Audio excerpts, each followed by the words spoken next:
I'm Cliff Ribner, and I want to talk to you today about two things. One is the administrative state and what has been its effect on real people, on the economy, for example.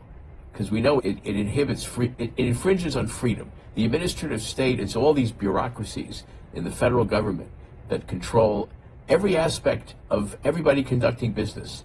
Everything. There's millions of workers who work for these things, and they're all Marxists. If they don't start out that way, that's how they become, because each bureaucracy is a collective. That's what they are, and they have a collectivist mentality, and they are created illegally by Congress. There's nothing in the Constitution that permits them to create these things. And what they do, they always say, "Oh, this is going to solve this problem or solve that problem." They're always supposedly for the health or the safety, and they have to do with things like, there's the SEC, there's the FDA. The FDA, let's take it as an example. What they do is they require drugs to be tested for two things. And by the way, it was formed without any constitutional basis in 1906 when Teddy Roosevelt was president. And they knew it was unconstitutional because what it does is it controls every aspect of the selling and manufacture and the content of all drugs. You can't sell a drug in America unless it's been approved by them. And at the same time that they were doing that, an amendment to the Constitution was being promoted to permit prohibition, which is essentially the same thing that is done by the FDA. The FDA does it to everything having to do with food and drugs, except for one thing: alcohol.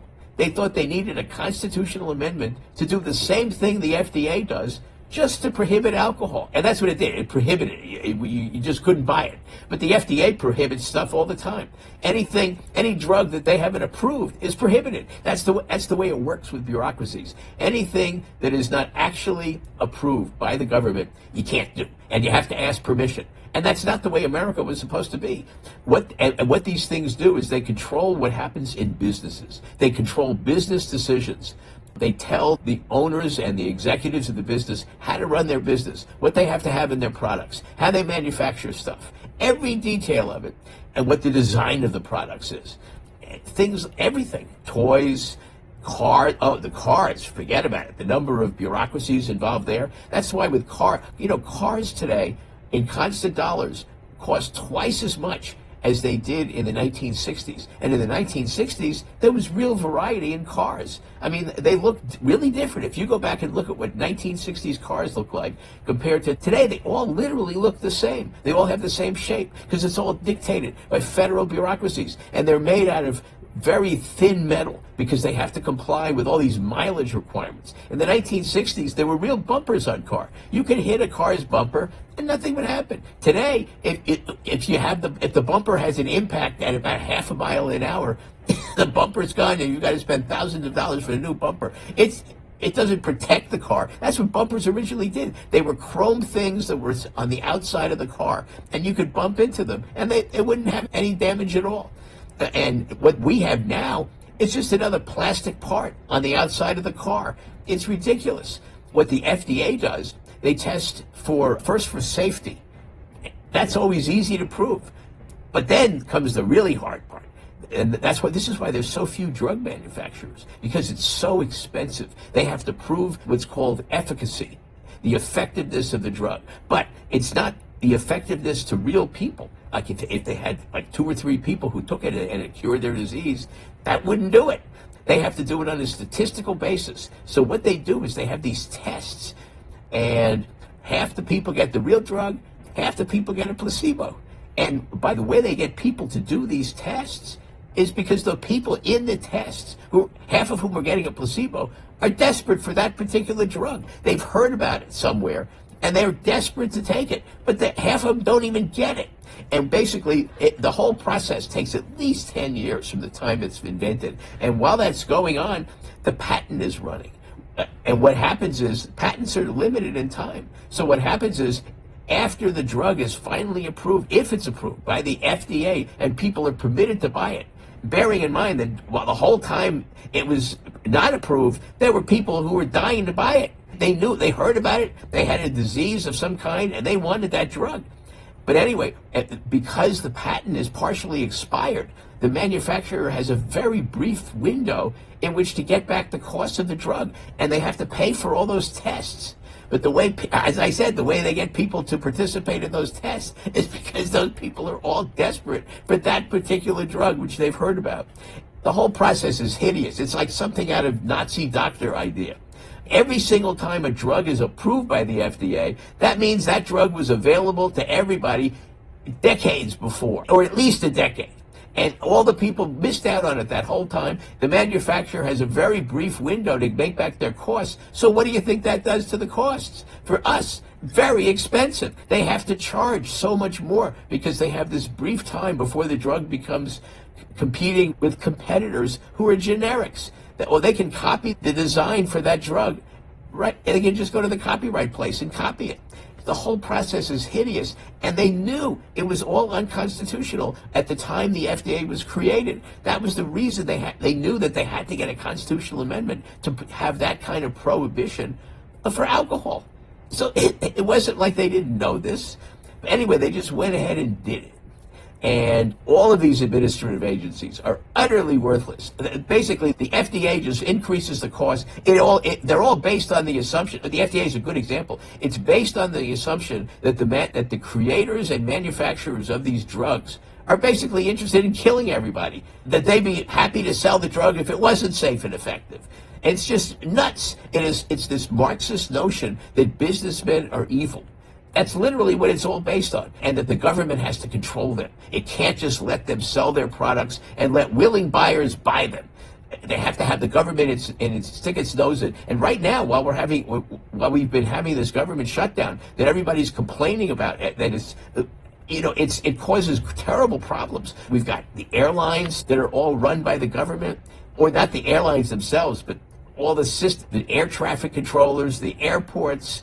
Everything having to do with air travel, completely controlled by the government. And in many cases, the government provides the services. Any service the government can provide could be better provided by private people, companies. And if companies were doing it, they could compete. So when the government does it, it's just a monopoly.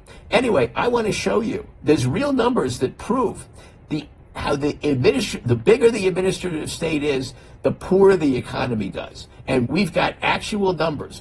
And I'm going to talk about the annual growth rate and the annual per capita income. The annual per capita income is what do people experience as their own private income and wealth. So these are the two things that really affect everybody. I don't have statistics on the annual inflation rate. That's extreme, particularly for the 19th century. It's very hard to get those. I'm going to show you these numbers, and you can see them. First of all, the annual growth rate. You can see that the time of the U.S. had the greatest growth was prior to 1913. It was all throughout the 19th century. It averaged 4.2%. We would kill to have four. And bear in mind, this is before we had any of the modern inventions which facilitate growth. Now we have computers, we have AI, we have all sorts of stuff. And in fact, we have electricity. They didn't have electricity until the turn of the 20th century. The whole 19th century, they had no electricity. They were dependent on whale oil for their oil. They couldn't just get it out of the ground. There were nothing like cars. There were trains, but the trains were only there for the last half of the century. There were no trains in the beginning. So the only kind of transportation there was, which included, moving stuff around, were ox carts and wagons with horses. Horses you have to take care of. It's a big production. Anyway, you can see that from 1820 to 1870, that's when we had the greatest growth. This is before there was any federal legislation affecting the economy. The antitrust laws, they weren't there. And the first administrative agency, which was in 1887, it was the Interstate Commerce Commission. And it was imposed on the railroads. Now, it happens that the railroad barons were happy to have it. What it was is these administrative agencies are originated actually in France, where it creates a situation where business people, instead of just operating their business, and if they do something wrong, people can sue them. That's the way it's supposed to be. Here, in Europe, they have a different set of laws, and that's what these things imitate. They imitate European laws where bureaucracies are required for everything, and everybody has to ask permission of the bureaucracy to do anything. It slows everything down. It just takes all freedom and prosperity away. And you can see, first of all, these administrative agencies, the agencies where they were the country that had the least of that was the U.S. And the U.K. had the second most, or the second least. And continental Europe had the most. Continental Europe was just smothered in these administrative agencies throughout the 19th century, the whole time. And you can see the growth rate was pathetic. It was 1.5, 2.2%. They did have a period in the middle of the 19th century when they had this 5.1. But that was just it was after World War II. What it was is Europe was reduced to rubble during World War II. So they averaged, for that period of 1950 to 1973, they averaged 5.1%, but they were also getting tons of money from the U.S. The U.S. was rebuilding Europe, and they weren't spending anything on their armies. So they had the money that was available, but it was just that one very brief period from 1950 to 1973, only time they had any real growth in Europe, all of which was funded by us. We were literally funding the rebuilding of Europe throughout that period. And if you look on the growth rates for the United States, the biggest time was 1820 to 1870, and then from 1870 to 1913, what happened was, in the beginning of the 20th century, you started having Theodore Roosevelt interfering with the economy. So and in 1913, Woodrow Wilson was president, and they formed the Fed and the FTC, just a whole bunch of agencies. But that really started in 1906. That's when the economy started to slow down from that 4.2%. I don't have the numbers broken down per year, but that's why that number has gone down in that column. You can see from 1870 to 1913, it dropped slightly from 4.2. And that drop all occurred in the 20th century. What happened was these progressives, what they are is Marxists. Theodore Roosevelt was a Marxist. He admitted he admired the ideas of Karl Marx. He wasn't in favor of a military dictatorship imposing it. He wanted it done by popular support. But he had great contempt for business people. He was a real snob. He was a guy, he was born very rich. He never had a real job in his life. When he was in the Rough Riders, he paid for his own uniform. And that was all a self-promoting stunt during the Spanish-American War. But anyway, he became president because he was the vice president. He had been the governor of New York. The New Yorkers wanted him out of New York. He was crazy. I think he was an untreated bipolar mess. I think he was a sociopath also. He could be very charming. People, and that's how when William McKinley was assassinated almost immediately after taking office in 1901, Theodore Roosevelt became president because the New York Republicans didn't want him there anymore, so they needed a vice presidential candidate. Nobody knew that McKinley was going to get assassinated. Otherwise, he was perfectly healthy, but he got assassinated by a Marxist, and Theodore Roosevelt became president. He was decent enough that he didn't impose crazy Marxist policies during the first 4 years. It was the second 4 years when he got elected for real in 1904. That's when he started it. And in 1906, he formed the FBI. The FBI, the whole idea of it is insane. The federal government didn't have any crimes to investigate. There were two. There was piracy on the high seas, which they had never had either an FBI. The Justice Department, by the way, was formed in 1870. Isn't that interesting? That's also the year when the economy started dropping slightly, and the antitrust laws came after that. So that there were things done at the end of the 19th century that began putting burdens on the economy that were totally unnecessary. The antitrust laws, the Interstate Commerce Commission, which policed the railroads. Now, what it happens that whenever these agencies are formed, they create oligopolies. It's government intrusion into the normal marketplace. And what that does is the government's always a bully when it's participating. And you have businesses that become oligopolies or monopolies. The government can even create monopolies. The phone company was a monopoly. And that was because the government mandated that it be a monopoly. It wasn't allowed to be broken up until they finally broke it up. And now we have cell phones. Look what we've got as far as phone stuff. And it's very interesting that the only part of the economy, the only part for the last 50 years where there's been real innovation has been anything associated with the internet.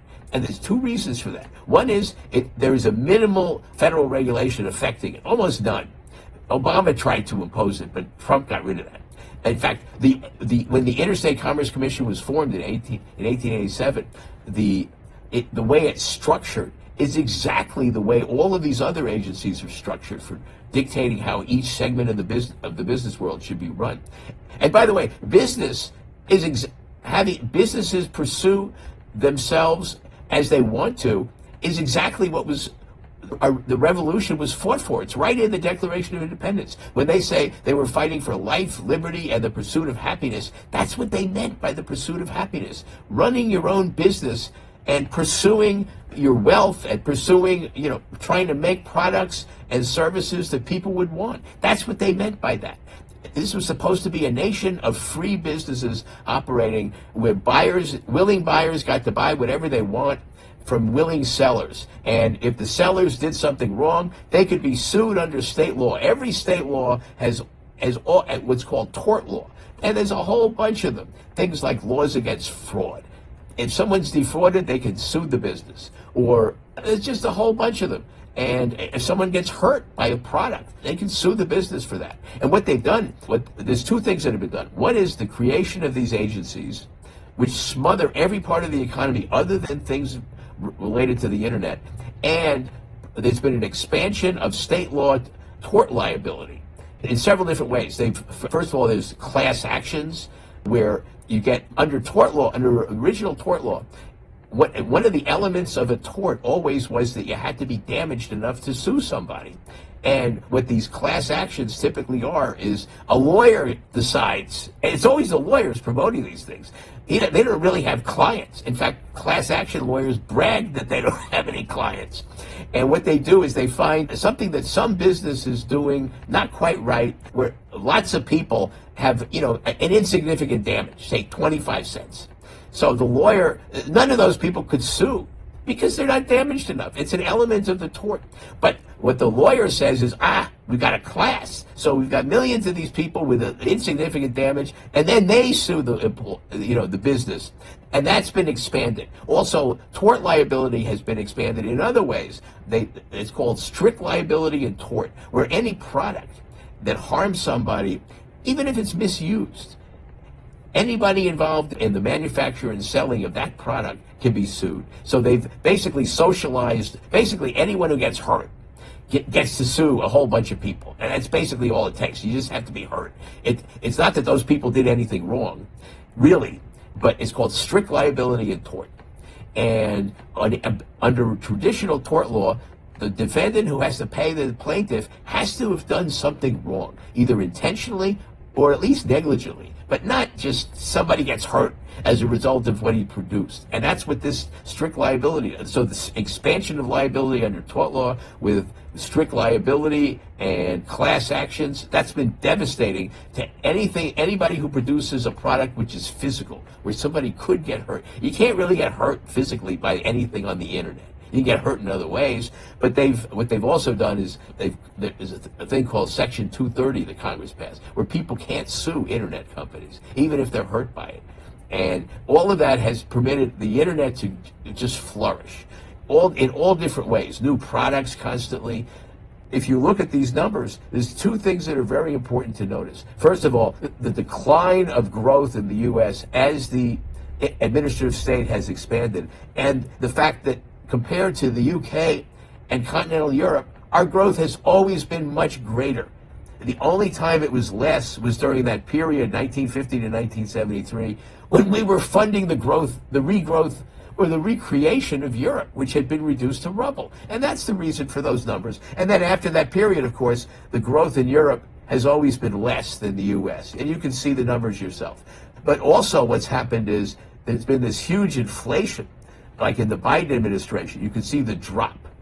Ever since Obama, you can see the 2.5% growth. And that's about half of what it was in 1820 to 1870, when there were none of these agencies. So just within the U.S., we got the goods. That's what that shows. And then when you compare growth in the U.S. to the U.K. and Europe, it's much better. And the UK is better than continental Europe. UK has less administrative state than Europe. It's just a mess with it. And that comparison really literally proves that point. And also, if you look at US per capita income, remember the United States, I don't have the numbers here for the period prior to 1870, But basically, until about 1810, remember, the U.S. was a brand new country. The U.K. had a greater per capita income than the U.S. until about 1810. The United States had greater per capita income from the very beginning than continental Europe. That's why people from continental Europe were always coming here. And you can see the numbers. The U.S. has always had a much greater per capita income, and that's what people really experience. I mean, look at the difference. For example, in the year 2008, we had 31,000, the UK had 23,000, and that's about what continental Europe had then. So the continental Europe, actually, the UK began to decline after 1950. That's when they started having a socialist government. And you can see prior to that, the UK had much greater growth than continental Europe, or a greater per capita income than continental Europe. Basically, the UK has become like continental Europe in the expansion of the administrative state. It's basically, and having the Labour Party take over. The Labour Party they admit they're a socialist party, and they came to power right after World War II. And you can see the numbers. Prior to 1950, the UK always had much greater per capita income than continental Europe. And it was quite a bit more. You can see it. In some years, it was almost double. Well, like, for example, in 1870, it was basically double what continental Europe's income was, or per capita income. And it began to decline. The British Empire began to decline also because the universities in Britain were enamored of Karl Marx. It's a fact. And they taught the students. One of the things about Marxism is they adopt these various front movements to attract people to them. And one of those has always been, they call it anti-colonialism. What it was is they hated the British Empire. Even though the British Empire was a great benefit to all the countries that were part of it. They weren't conquered militarily. They became part of the British Empire because of the benefits of trade with Britain, and also the protection of the British Navy from other countries. And the British came to these countries and stopped all the internal wars. That's one of the reasons India wanted to be part of the British Empire. At the end, you had these people like Gandhi who didn't want to be part of it. And then they had a big mess when they broke off from Britain. And then Pakistan was created for the first time. It's the only purpose for Pakistan to exist is to have a Muslim country broken off from India. And millions of people died when Pakistan was created. Millions. And we don't even know how many. Anyway, you can see the difference in the growth rate and the per capita income rate. It's very clear that the more the administrative state is present, the poorer the people, the less the growth.